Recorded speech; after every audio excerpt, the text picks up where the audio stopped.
Hello everyone, welcome back to Vidya Corner. If you are thinking about a career in law or just curious about how to get into top law schools in India, then this video is for you. Today, we are talking about National Law Universities or NLUs and what makes them different from other law schools. Let's get started. So, what exactly are National Law Universities? Well, NLUs are the top law colleges in India, just like how IITs are for engineering. They are considered the best place to study law in the country. Right now, there are 27 NLUs spread across India, and they are all approved by the Bar Council of India and recognized by the University Grant Commission or UGC. NLUs only focus on law education. They offer integrated law degrees and honors programs. Now, if you're wondering how to get into NLU, here is the process.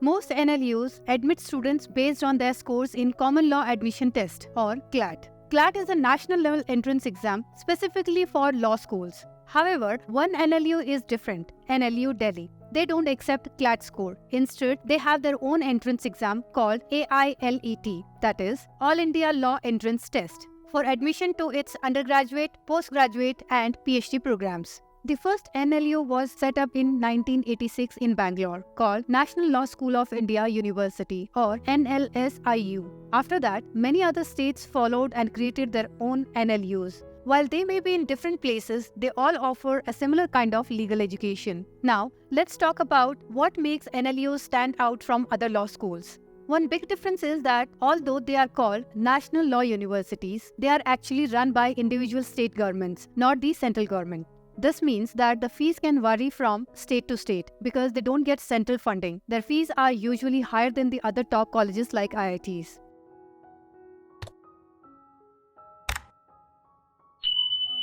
In many states, the Chief Justice of State High Court is the Chancellor of NLU. In some places, the Chief Minister of the state is the Chancellor, and these NLU tend to have slightly lower fee. NLU are also managed by the Law and Justice Department of their states, which make them different from other state universities that are under higher education departments.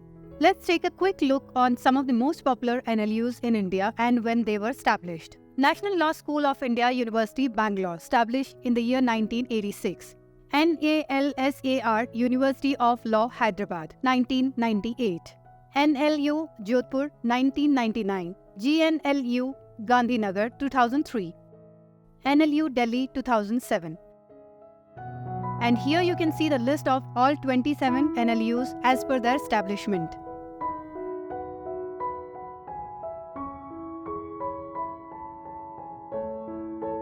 So friends, this is the quick overview of NLUs. These universities are highly respected in India, and if you are serious about a career in law, they are definitely worth considering. That's all in today's video. Thank you for watching. If you found this video helpful, don't forget to like, share and subscribe to Vidya Corner for more useful content. Once again, thank you so much and take care.